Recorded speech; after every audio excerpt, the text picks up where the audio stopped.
Hello, and welcome to Artfully Told, where we share true stories about meaningful encounters with art.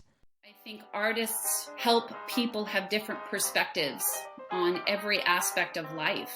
All I can do is put my part out into the world. It doesn't have to be perfect the first time. It doesn't have to be perfect ever, really. I mean, as long as you're enjoying doing it and you're trying your best, that can be good enough. Art is something that you can experience with your senses and that you just experience as so beautiful.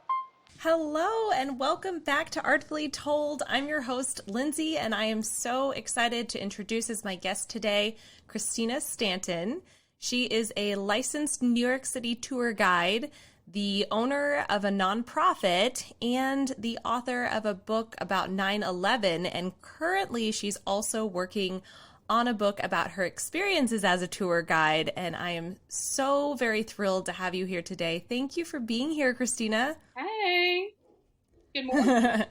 And I would love if you would just share a little bit maybe about your background and how you got started into all the cool things that you're doing, if you don't mind sharing a little bit. Yeah.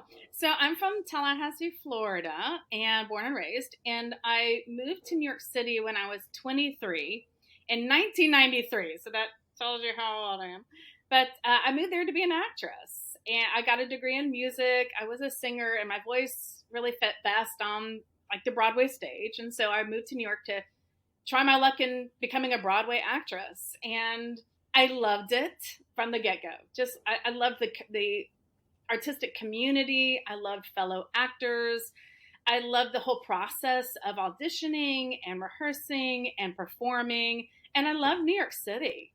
So it was such a great fit for me. I think actually if I weren't a performer, I would have never moved to New York City, and I would have missed out because that place is pretty much perfect for me and my temperament and my personality. So moved there in 1993, and I did that for about 10 years. And after I got married in 2000, actually, I started kind of transitioning out of that and exploring some other parts of myself, which was, I was exploring my faith, to tell you the truth. And we got very, very involved in house of worship. I also became a licensed New York City tour guide. And I did that actually in 1995, kind of to help pay the bills, right? Between acting gigs, which is what we all do up there, right? So I decided to become a New York City tour guide. And I ended up, when I was transitioning out of acting, becoming top heavy in that industry because I love tourism. And mainly it's because I'd fallen in love with New York. So I myself wanted to be kind of like roll out the red carpet for tourists in a way that I felt like when I moved up to New York, because I was still seeing New York as a tourist myself since I wasn't born and raised there. And so I still do that to this day and still love it. And I kind of went from performing to seeing every show and concert that I could. And I think I've seen up to 500 shows and live theater events in New York City ever since I moved there. So I'm a big aficionado of live theater, and I spend a lot of time going to see shows. So yeah, that's kind of me. My husband and I live in the financial district, and we've lived in the same apartment for 20 years, which is kind of unheard of in the city. And yeah, we just enjoy our lives and just kind of do our thing and have a lot of friends. And yeah, the pandemic was a blip on the screen, and that's what I'm hoping it will be. It's changed us all. It's been awful, but I'm hoping that, soon there's a light at the end of the tunnel that we can all just kind of put this behind us and go back to our lives. But I have to say, I think probably everybody noticed the lack of art, or maybe they have a new appreciation for art because it was so lacking this past year. So I bet a lot of people have been thinking about the role art plays in their lives because we were so challenged to get that in our daily lives, this past year in the pandemic. So it's taken on definitely a new meaning. Yeah, I absolutely agree. I think that it's so interesting how much art plays a daily role in our lives, and sometimes it kind of goes unnoticed a little bit. We don't think about the fact that, everything that we're surrounded by was designed by artists, right? I mean, even a piece of furniture was designed by an artist. I mean, it's all art, and it's so fun to kind of see those moments and realize, Oh, yeah. Our whole world is art. I love it. It really is. It really is. So I guess we've had to find it in different ways in this past year. But I myself am excited about seeing live theater again. Even though, I mean, I loved seeing Hamilton and the Prom and other things that were available to us this past year. Just live theater is kind of my thing. Oh, yeah. There's nothing like it. I mean, it's fantastic that there are now very cool, movie adaptations of musicals and things like that. But the thrill of being there and hearing the music and, oh, man, I can't wait. Audience, having people around you who appreciate art like you do. It's almost like this built-in camaraderie, this built-in kind of community. You don't even know who's sitting next to you, but you have that in common. So it's very relational. Yeah, absolutely. Well, Christina, I know you have a really, really specific story that you had in mind as far as sharing with us about the impact that art has had on your life. I would love if you want to dive in. Sure. Well, I have to back up a little bit because my story does revolve around 9/11. And I won't go too much into, let's say, our firsthand account. Highlights would be that essentially my husband and I lived right next to the World Trade Center complex right before the attacks. And we'd actually just moved in July the 7th. But we lived 6 blocks away from the World Trade Center complex. And I was very familiar with the Twin Towers and the observatory and the buildings and the shops, mainly because I'm a tour guide. I've been a tour guide and was taking tourists on walking tours around the World Trade Center complex for years, before the attack. So I already had kind of my own relationship with the complex as a tour guide, but now it was double because we lived right next to it. So during the attacks, we lived on the 24th floor. And we lived so close to the buildings that when the second plane went in, we were so close that the shock waves from that plane going into that building actually blew us back into our apartment. We had this wonderful 300 square foot terrace that overlooked the complex. So literally it blew us back into our apartment, knocked us out on the floor. I talk more about that in my book if it sounds so spectacular to hear these things. But yeah, so it blew us back. Knocked us out. My hearing's never been the same. It really, really affected us. We had to evacuate our building and we sought refuge in nearby Battery Park. As it turns out, that area wasn't safe at all. When the Twin Towers came down, they covered us with the dust and debris. And there was actually very thick smoke from the towers that threatened to asphyxiate us. It was a horrible, life-threatening, very scary morning, so to speak. We were evacuated by a boat to New Jersey, and the largest boat evacuation in history. I'm not sure if you've heard of that, but all these people started pooling by the coastline because we all felt trapped down there in Battery Park. And the Coast Guard issued a radio call saying, hey, if anybody owns a boat that can hold anybody, go onto the coastline, pick people up, and drop them off at different places. We've got to get people away from the destruction and the danger. So we were evacuated to New Jersey, and essentially we didn't get back into our apartment until the next January.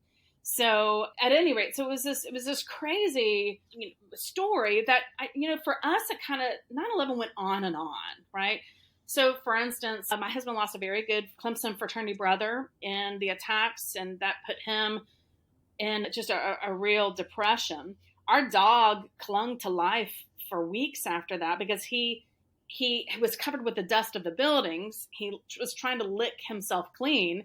There was ground up glass in that dust, which shredded his insides. So we took him to the vet and literally clung to life for a while after that. So our dog was sick. We were homeless. My husband's friend had died. And, we tell you the truth, we had PTSD. So it just kind of went on. It like I said, being homeless was its own trauma. We've never had that experience before. And so by the time May of the next year rolled around, we were back in our apartment and we were kind of navigating, life in the new normal. I still wasn't working because I'm in tourism, and, no tourists were coming because there were still worries about the attacks. The United States had entered Operation Enduring Freedom, a war. So people were staying away. I was still out of work. My husband was we were just still struggling, right? Even the next May. And so I had read about, I love live theater, go to live theater all the time. I had read about my favorite show, one of my favorite shows. It's called Once on This Island. A nonprofit called Broadway Cares Equity Fights AIDS was putting on a one-day event of the show. It was 2 shows in one day, May the 12th, 2002. And it was the original cast from when it was on Broadway in 1990. And I was like, I'm going. I need to see live theater. It's my favorite show. I don't know if it's coming back to Broadway anytime soon. I need a break. I need a mental break. I need to get out of my head. I need to be around things that I love and remind me that there's good in the world, because I was still struggling to think that, wow, I felt like somebody had tried to kill me. My whole worldview was so shaken at that point. And so we went to see this show that was really a fundraiser is what it was. And it was a staged reading. There was no set or costumes or anything like that, but it was the original cast. I just wanted a mental break. And it just really changed me seeing the show. It had a huge impact and effect on me. I mean, it achieved what I wanted it to do, but in a bigger way than I even expected. Wow. Yeah, that is a tremendously powerful story. Thank you so much for sharing that. And wow. So, you said that it changed you. Was that kind of a catalyst for being able to move forward, so to speak, for you? It really was, because if you know, or if any of your listeners know anything about the show Once on This Island, it's a very basic and simple tale of a peasant girl who falls in love with a guy outside of her class, and it actually has a beautiful ending. And it's just a simple. There's no flying chandeliers or helicopters within the show. It's just one simple set, and it's just beautiful singing, and it's a sweet story set on a Caribbean island, which makes you feel like you're transported far away. One of the main reasons why it was effective in healing me from that cesspool, that turmoil I was in at the time, is because the lead girl is an actress. She's still performing now, named LaChanze. So LaChanze was one of these, when I moved to New York, I was all into the theater scene, and I knew who was starring on Broadway, and LaChanze was a major star, still is, but she was at the height in the early mid 90s when I moved to New York. So everything was about LaChanze, and she was starring in it. And so I was a huge fan already, huge fan of hers, but unfortunately had a terrible story of 9/11. She was one of these people who got married a little later in life. She had a baby, and she was pregnant with her second child during September 11th attacks, and her husband died in 9/11. New husband, had waited a long time to be married to him, I think, and he died in one of the towers. He actually was working for Cantor Fitzgerald, which was the company that lost the most people in 9/11. I think they lost 658 employees, and Calvin Gooding was one of them. And I knew that. The whole theater community knew that LaChanze's husband died, leaving her pregnant with her second child. And I remember, we all thought it was just horrifying, just awful. It's the worst circumstances. Because, the theater community is small, and we all care about each other, and it's a real community. So she had starred in this show when it came out in Broadway in 1991.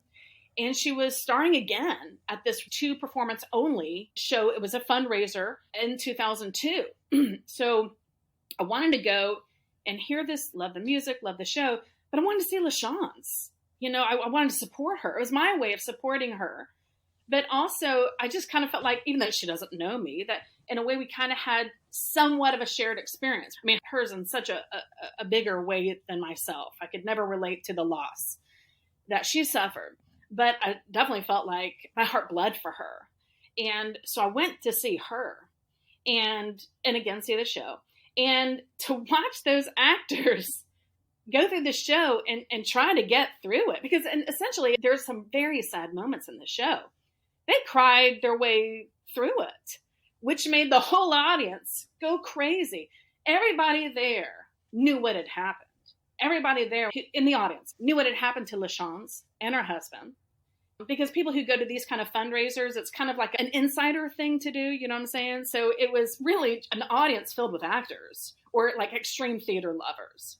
And everybody knew what had happened. So literally people were on their feet the entire performance because everybody's heart was bleeding for LaShawne's, bleeding for the city, bleeding for the actors who were on the verge of tears throughout the entire show. And it just created an electric atmosphere because everybody was in on it. Everybody knew what this was and everybody was upset. And also everybody was so encouraging to the cast. Wow. That sounds like an incredible experience. And yes. Yeah, the camaraderie, like you were saying, of sitting next to people who understand and have similar experiences, or even just they can be empathic with what's happening and the way that things are being portrayed. That sounds really, like you kind of said, sort of life transforming. Wow. You knew you were seeing something special once in a lifetime that this would never be repeated because of this very special circumstances. So everybody was just electric and there was nobody in that theater that had a dry eye. Nobody. At the end, there was a standing ovation for 10 minutes. I am imagining how long this show at the end of the day took. And just because, you know, and people would be yelling, "You got this," or "We love you," as the actors would go down during the show, meaning they would start crying. Then people would be screaming. I mean, you never hear that during a normal performance. You don't hear people say, "We love you." You know, this isn't a spectator sport, but people really felt honestly with them. And instead of, let's say, us being entertained or taken away from our lives for a moment, we were literally with them, journeying with them to make it through, right? But also because there's a lot of sad moments, whenever there was a very poignant line in a song, everybody would be crying. We'd be crying because it took on a whole different meaning in the context of, you know, the nation just had the worst terrorism on American soil, you know, apart from Pearl Harbor. I remember there was one point I was crying so hard. My husband was to the left of me. I remember there was a guy, some random guy, I don't know, to the right of me. He was freaking out a little bit because I was crying so hard. I mean, everybody was crying, but I had another level to it. And he was looking at me like, are you going to survive this show? But it was one of those releases, you know, just of like, it was just one of the few times that I broke down because I'm not too much of a crier. I don't wear my heart on my sleeve all the time, but I was really breaking down because it was a release. You know, it was this shared communal experience of mourning at this show. And it just really caused me to break down. And there was something very comforting being in the midst of these beautiful people in this beautiful show. And it was like we were collectively mourning. And it was a game changer for me. It was something I needed, and I kind of needed to have that breakdown. And, you know, I felt different after I left that show. I felt that life is going to go on. My worldview doesn't need to completely change because of the attacks. But there's a lot of love and a lot of support and a lot of care in this world from a lot of people. Wow. That is a perfect example of the power of art and the way that it doesn't just transform or work in the lives of those who are performing the art or doing the art. It can literally change somebody's life through an experience in just watching it or participating in some way, reading it, whatever. That is amazing. The power of the arts to heal and to inspire and to provoke is, I mean, I don't think I've heard a better example of that in my life because that's just perfect. Yeah. Wow. Well, oh, goodness. Thank you for sharing that. And yeah, I'm so glad that you were able to have that experience, and all those people were able to have that, like you said, once in a lifetime experience. That's transformative. Yeah. I think I said earlier that I think I've seen up to about 500 different live theater events, and there's 3 or 4 that stick out that was super special and never will be repeated. And I'm so glad I went, and that's definitely at the top. And I've often wanted to tell LaShawns how much that meant to me. And I did a little article about it, and it has made the rounds, and I'm glad. I'm just hoping that maybe she'll stumble on it and realize that it did people good to see that. I know that was hard to go through. It did a lot of good. I have seen her perform since then, and I've seen Once on This Island again. It actually came to Broadway again in 2017. And I saw 2 performances of that, and I still loved it for sure. But nothing will top that particular night. Yeah, of course not. Well, and kudos to you also for sharing that experience too, and encouraging the actors involved, because I'm sure you've experienced this too. Sometimes you're not quite sure how much what you do might matter, or that it does matter to other people as well. And so I think that's really special that you were able to share that experience and say, essentially, thank you, because we acknowledge that was hard, but thank you. So, yeah. Okay. So then, since then you've obviously also written and published a book about your experience. How was it writing that? I mean, that must have been just, digging through all those memories. It was hard to plow through and relive those things until this is ironic, until I caught COVID for almost exactly a year ago. I believe I caught COVID on March 14th in New York City, and it almost killed me. As a matter of fact, I was hospitalized twice. It was bad. And I wrote a book about that too. So I'm guessing that there's clearly a theme going on, that writing is cathartic for me and helps me to process. But it was painful to write about 9/11, but I had a real drive and motivation to write about it, because, there's been like over 700 books written about 9/11, but a lot of them, when I was going down the list, I read most of them, to tell you the truth. A lot of them are terrorist or terrorism, or maybe about the World Trade Center complex and the Twin Towers, or maybe the planes. And certainly those are important stories to tell, for sure. But I hadn't heard many from a voice perspective of somebody who lived in the neighborhood and experienced it from a resident's perspective of living through that and going back to the neighborhood and trying to resume in the new normal, that it has had its own challenges. I'd seen articles about it. So I just thought, to tell you the truth, that I wanted to add my voice to that, and it was a fresh perspective. So, yeah, and also I wanted to highlight what I'd learned personally through it. But the pre 9/11 was a different person than the post 9/11. And I really drew on a lot of what I learned during the COVID time. It really affected how I dealt with that tragedy and what I learned through 9/11. So, yeah, so the pre-pandemic was kind of the same as the post-pandemic because of what I had learned from 9/11. So I talk about just life lessons that I learned through it. And, we were new in our marriage. I was, I think, 32 years old, 31. I turned 32 September 22nd, which was, just a few days after the attacks.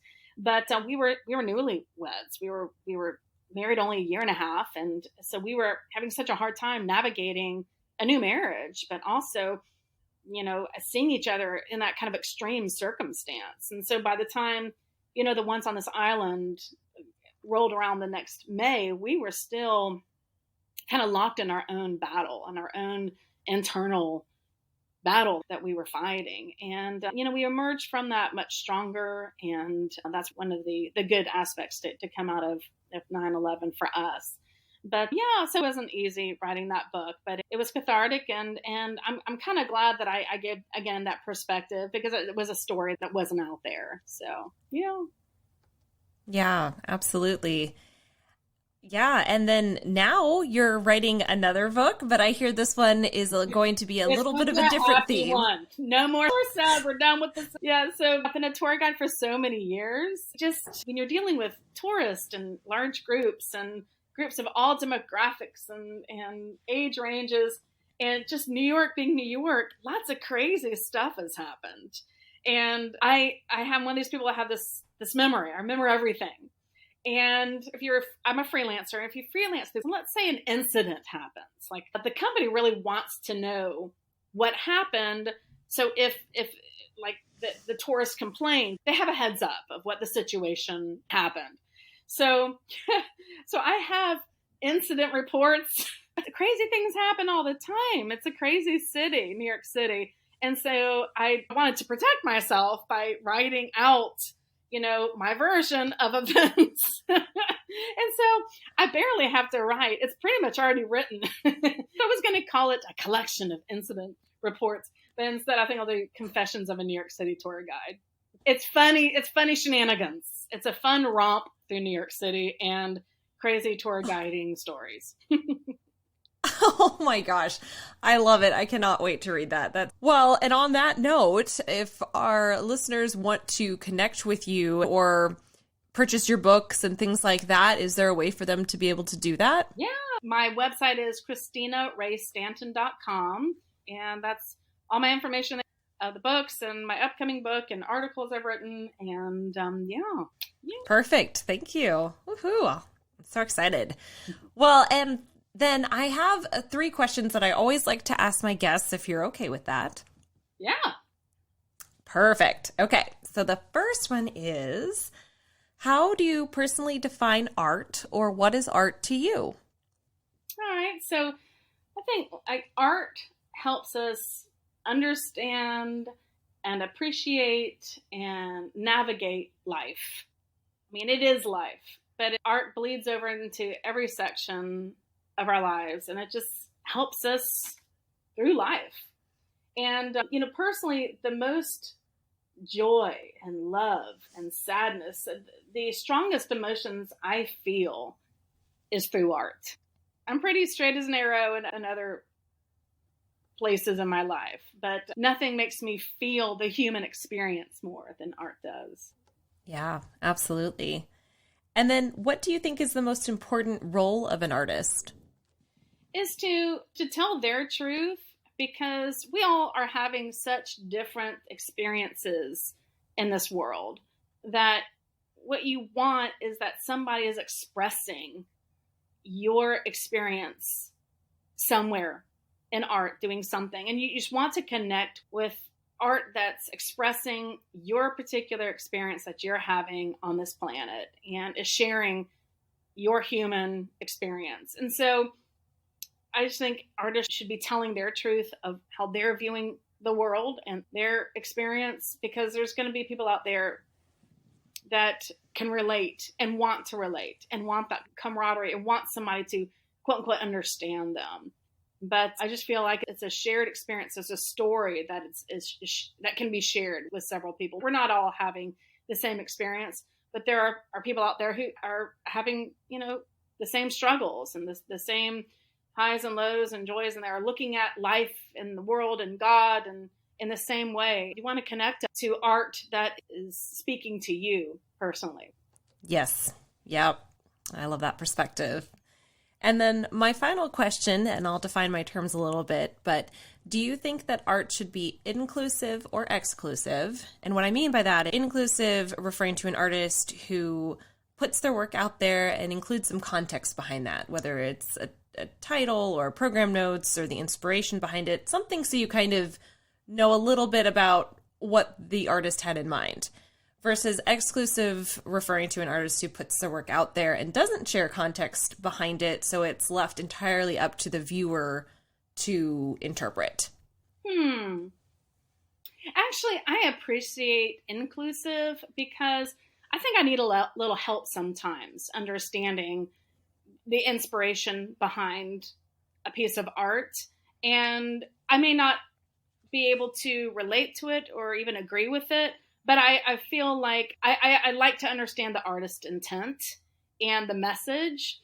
And then I can, if I want to peel off and create my own, narrative around it, I'll do that. But no, I like to know what their inspiration is. I want to know what sparked the piece of art. Yeah. Yeah, makes complete sense.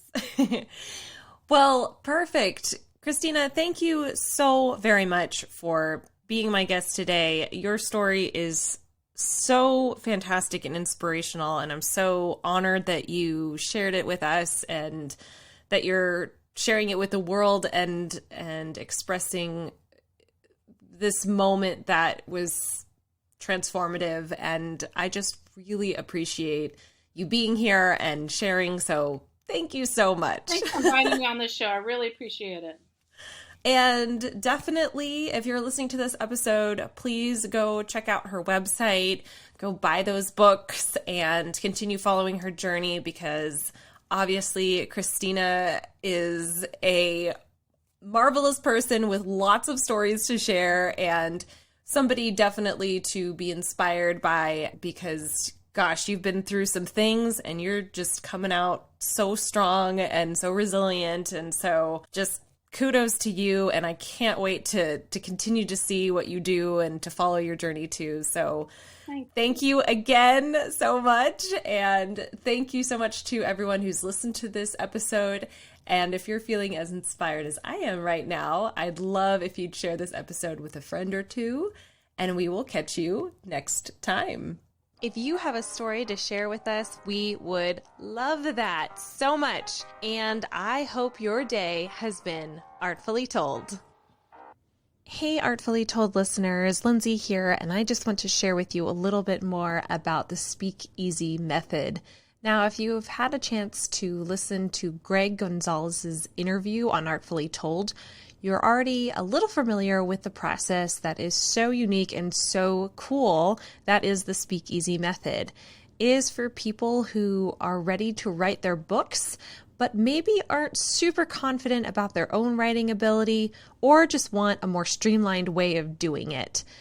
Greg and his team at Speak Easy are experts at these amazing questions that help your authentic voice to shine through. So what they do is they go through recorded audio interviews with you, and these recordings are then transcribed and put into manuscript format, ready to go.